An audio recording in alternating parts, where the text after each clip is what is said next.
And hello everybody, this is Gamer with Opinions, Dentatus from Waha Lions on 119 in the game Infinity Kingdom, and we are back with another tutorial videos. And this one will be about how to build a hurt line. I'm going to go through every archetype in the game, and we're gonna start with the Earthline, which is one of the most popular and one of the easiest one to build, either free to play. There is built in free to play or big spender, depending on which way you're going.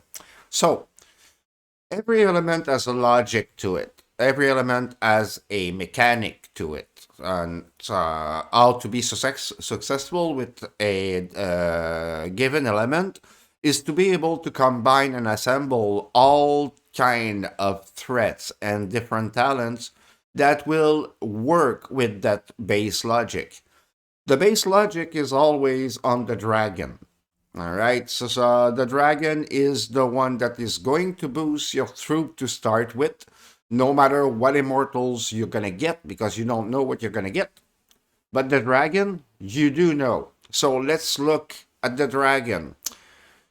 So Demeter has its Earth Whore, which causes earthquake that stuns, all right, which is fine. So that means that it delays enemy attack, it reduces damage, all right, and enables you to deal some. It has the Sandstorm Breath, which reduces the damage received by 3 of my troop. So again, we're getting a damage reduction, all right. And then we've got the Deterioration, which is a very cool mechanic, and usually the third one is the one that gives you the logic of the archetype. So here you get a percentage. So you're gonna have an increase in your troops based on the percentage you have lost. Per 10% troop power that you're losing, you're gonna get a +3. Well, +20, +20, +3. So plus 20 crit, +20 dodge, and +3 damage. They stack up to 5. So that means that you can get 100, 115. All right. So now that we have all those 3 mechanics, we can figure out this is a tanking archetype. That is the term used in MMOs. Tanks are very, very resilient lines that will take a lot of damage. They are not damage dealer. That means that they are not the heaviest damage dealer, and we're not looking necessarily for heavy damage dealing talents or power. We're looking for something that enables us to last longer and hit better if possible. So now that we know this, we want our people to get hurt, all right, and maybe get hurt to 40 or 50% of their capacity so that they can hit at the maximum. Of course, I'm talking here with an adult dragon, all right, with a fully raised dragon. But the logic is the same with the talents. You're always working anyways toward the end goal, all right? Never lose in sight that even if at short terms, something might not look to be the best, in the long term they will be. So it's better to work toward them and invest them right away instead of losing money and time in a transitory manner that will just give you temporary power. So we want our people here to get hurt yet stay alive. We're gonna look now at our heroes. What do the heroes that I've got do exactly? So we've got Leo, and Leo's base talent is he inflicts the physical damage to all enemies, so that's AoE, very good. And he reduces damage for 30% for 6 seconds to himself. So that's pretty neat. That's a tanking talent. So it goes really well with the logic that we already established, which seems to be the one, right? You're not given a choice in the logic of the archetype. They're designed that way. So what does Cleo do then? Cleo inflicts magic damage to all enemies. So again, AoE. That's very good. We're hitting all the line. Maybe we're lucky enough to get the back row. Says once you get something in the back row, that is a huge advantage because usually the better units are in the back row. And it reduces the damage dealt, magical damage dealt to enemy targets with the highest magical attacks by 35 seconds or 35%, 6 seconds. So again, tanking. All right, we get a tanking talent plus a damage talent. So that's pretty good. So again, in the same logic. So we have something that covers himself. We have something that covers magical damage on the two biggest spellcaster on the other side. What do we have with Alexander? Alexander has two talents combined, which is pretty interesting. He has a passive skill, so that's all the time. Increase normal attack damage by 50%, and active when once it's triggered, meaning when he goes into fury mode, increases damage dealt by 40%, increase attack speed by 40%, and grants immunity to control for 6 seconds. So this one is a damage dealer. All right, so we can see that he has no defense whatsoever, and he's cavalry. So Alexander's is our damage dealer in the line. You need at least one. You cannot be all tanks. And makes sense that is a front line, that he would be a damage dealer. At least one of them would. So in this case, we're going to have to support him somehow because he's going to get killed. And finally, Zenobia. And Zenobia restores HP, of course. That gives to our units, all right? That's just blah, blah, blah. That's all good and fine. So she can keep to our units with the highest troop number loss, which is what we want. The one that are the most weakened or damaged, all right? All good. Problem is, she doesn't heal enough. Even at 360, it won't be enough against the big lines. So this is a frailty that will have to be corrected with another immortal, because even with the proper talents, she'll never be able to heal as well as water, let's say. So I won't be able to support the line against the really big and hard uh, lines. All right, sorry. I'm still recuperating from my thing, so sometimes I might be a bit confused because it does affect the thinking capacity. All right. So now that we have identified that, how can we make this work? Well, first, of course, gonna have to make sure that our equipment is as good as possible. I just had this little baby drop here. Magical damage received -4%. I'm interested in those. So I'm just starting to farm them. So of course those drop from the gnomes. This is level 31 gnomes that will drop this. Uh, so of course, I want to make sure that this is as good as possible, but be realistic.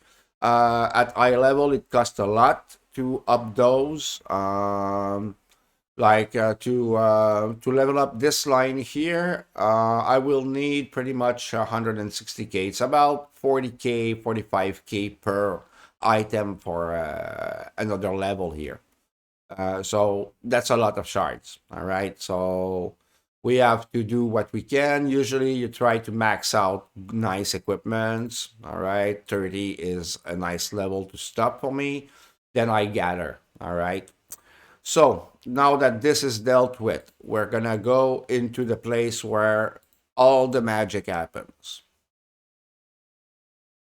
And namely, the Tower of Knowledge. This is where we can make the synergy of the archetype work. So in this case, we add, sorry, just a second.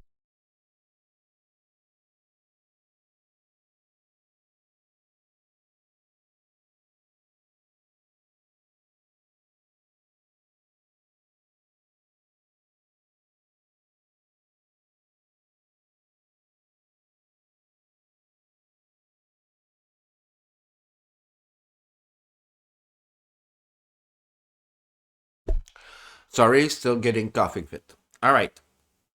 So, since we have identified our logic in the line, that we want people to stay alive but be damaged, basically, what we're looking for is something that does that or boosts damage. All right. So it's better to invest in the later talents, of course. Depends on your tuck level, depends on where you're at the Tower of Knowledge to open these. All right. Thing is that you're gonna need to open some to be able to do some stuff while you go up. Try to target stuff that will be helpful on your other lines when you discard them, or you can always recuperate 80% of what you have invested in them simply by cycling them. All right, this is a nice option as well. Um, Talents that you want absolutely sometimes will be this thumb or silence. This will help with special buses, but you don't invest much in them. All right, this is only for special buses. Otherwise, the first talents here, try not to invest more than 5 points, and even 5 points, it's pushing it. Be a weakling for a while, invest like maximum three. Be a weakling for a while, gather the shards. Instead, then use the shards to buy your immortals or improve in the Tower of Knowledge, and make sure that you select the right talents. All right. Like at my right now, I'm kind of depleted here because I bought major upgrades, which we will speak about. We'll start from top to bottom because since we're aiming for the late game, we're not gonna go into the ultimate section, all right? Because it's reached so late in the game that it's not worth talking about at this point, all right? I don't expect people to that watch this to have castle that can actually work on this yet. All right, so here in the maximum talents I can get at 32. I had evaluated that 32 was kind of the cut point where I had decisions to make for the future. So I have Will of Angels that was available. When you receive damage, 7% chance of restoring HP, 90 rate to your unit that has lost the most true power. Seems nice. Only one. Low percentage. I'll pass. Cleave. Every normal attack has 75% chance of causing extra physical damage. Damage factor 22.5% to two nearby units. This is amazingly good. Incredibly good. I would have loved to buy it right away, but I can't. And why is that? It's because my Alexander is not strong enough yet. I need more shards. He's playing hard to get, so I can't stick another talent on him. So that would be a waste, and this doesn't work very well on Leonidas, and it's a front talent. So yes, I want it, and Cleave is a talent that you can use on other schools as well. This is the other reason why you're selecting talents for the long term, because if you switch lines, you're gonna be able to reuse the most of those talents if you select them right. Of course, you will have to acquire some specific ones because the logic is not the same on all the lines. So that left lifelink. Create every 6 seconds. The master start as a 50% chance of creating a life link with two enemy units. They will share my damage by 40% for 6 seconds. So this enables one of my tanks to stay alive longer. I want that. I want that. So my logic is to stay alive. So since Alexander is not powerful enough yet, and Leonidas is shielding himself pretty good as it is, well, this is for Alexander. So that's what I did. That way, Alexander now lasts longer in my battles. His cavalry is able to strike more. His passive and active talents help way more because he lasts longer.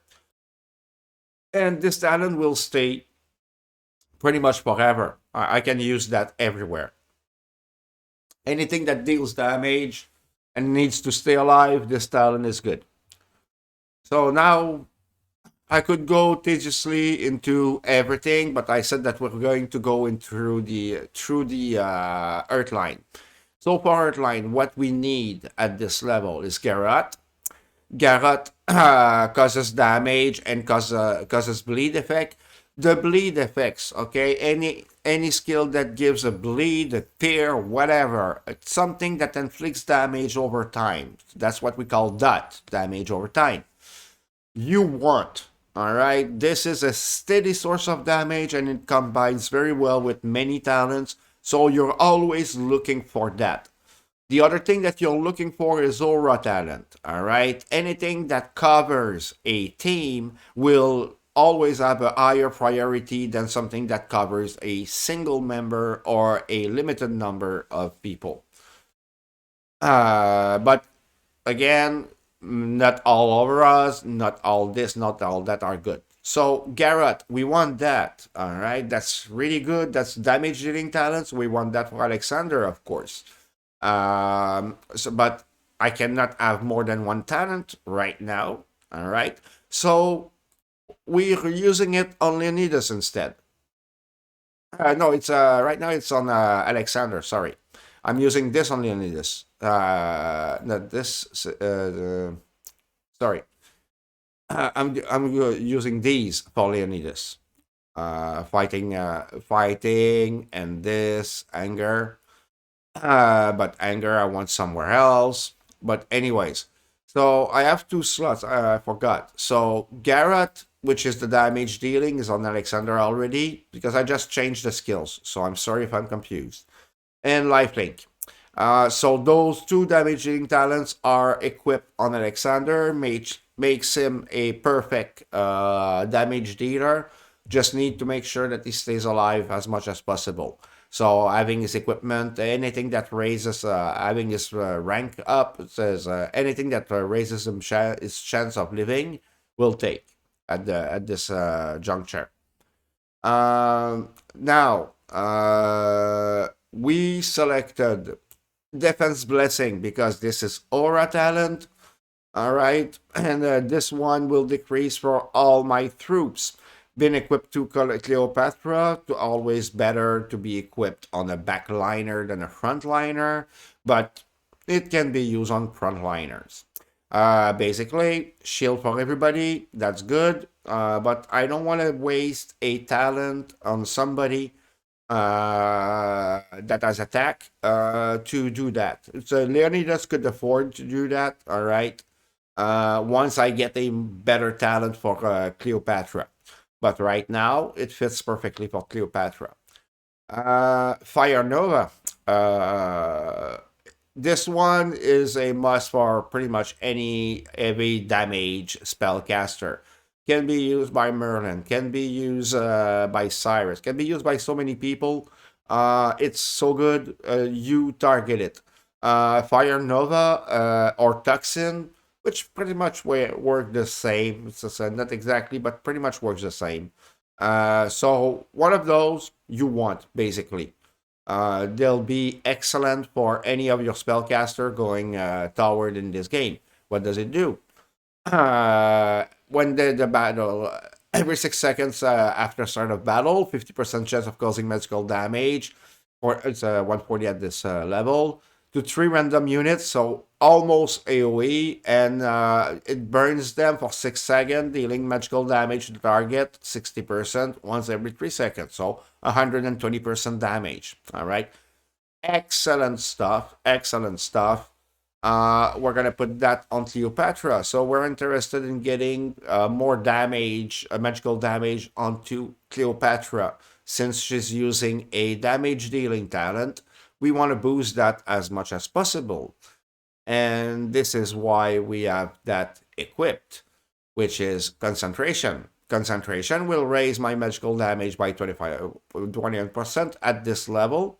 So we are increasing Cleopatra's magical damage and transforming her into a shield and damage dealer using the two talents I've just showed. It stays in the logic of the line. She provides more damage coming from the back, which is something we lack. All right. So, like I said, we're not every damage dealer to start with. So we have to compensate somewhere. And she gives us decent shielding. So that will also help. Concentration is a very versatile talent.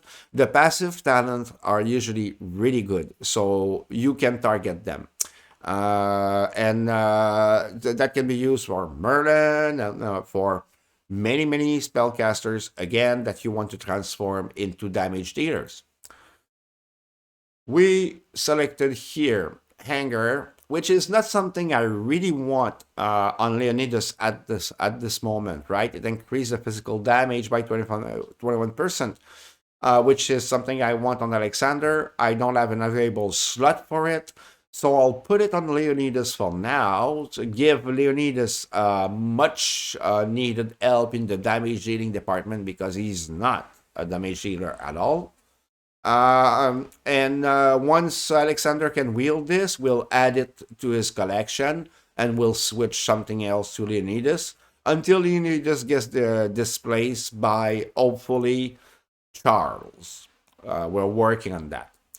So now we have also the Fighting Master on Leonidas. This is the talent that makes the most sense on Leonidas, and that will any tank archetype you need this.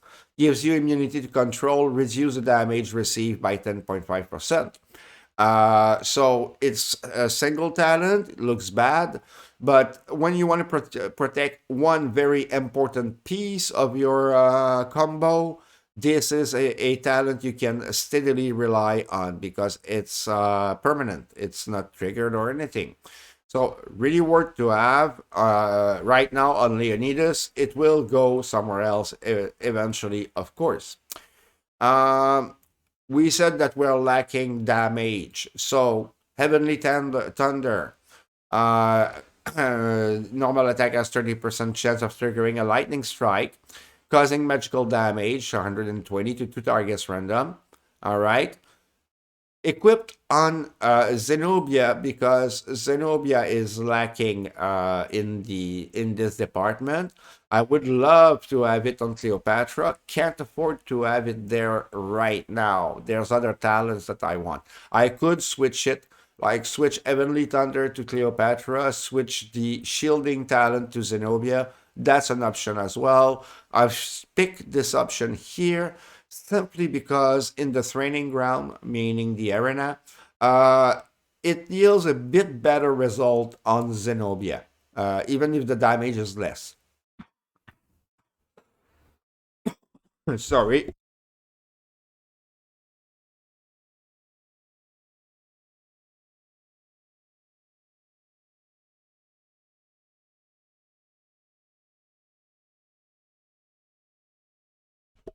Sorry.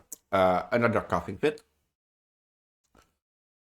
So we went through all the talents I've selected except Root. Added to Zenobia. Very important. That's a talent that is very important, even it's a blue quality one. It'll help you for a long time. Every 6 seconds after battle starts, 27 chance of causing magical damage, 210 to one random unit, and roots for 4 seconds. Rooting means they are stuck there like stun. This is excellent as a talent. Equipped on Zenobia, again, not the place that I really want it, but for now, I gotta kind of juggle with the talents. So that's how it goes. So that's it. That completes the talent section. Those have been selected, like I've explained. I think that you get the logic now. We want to boost as much as possible the magical damage on our spellcasters because we have good ones. All right, that's the first thing. The second thing is that we really want our team to survive but be damaged. So we select talents that would enable us to do that. And thirdly, we find out who is our damage dealer on the line or dealers. If you are playing a glass jaw cannon, then you don't have tanks, you have two damage dealer instead. Then you find those and you select talents that will make them more efficient, either in damage dealing or in the case of hurt, staying alive, and maybe giving some damage. So that's it for the Earth line. Really, just kind of cut and paste the skills for now. You can play around with them if you want to see how they optimize on other characters. You can use them on other lines when you're transiting a line. All right, they'll help you, but you'll have to configure your line to be optimal in the end. So that's it, folks. I'm wishing you a good year.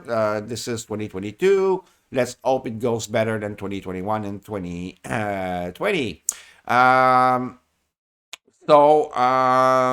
Again, players that are learning the game, players that are new to the game, or even if you are more experienced, you want to have a fun server, you can join us on 119, Northeim 119 on War Alliance. We have many alliance, but also feel free to join green or red. We like all colors on our server. It's all kind of neat to see all the major alliance grow. Hey, gives competition. Competition is something that we need. So again, do all the good stuff for the YouTube gods. Smash that like button, share, subscribe, and please leave comments. Leave your questions in the comments, or any comments that will help to improve this content. So until next time, gamer with opinion, Dentatus wishing you farewell.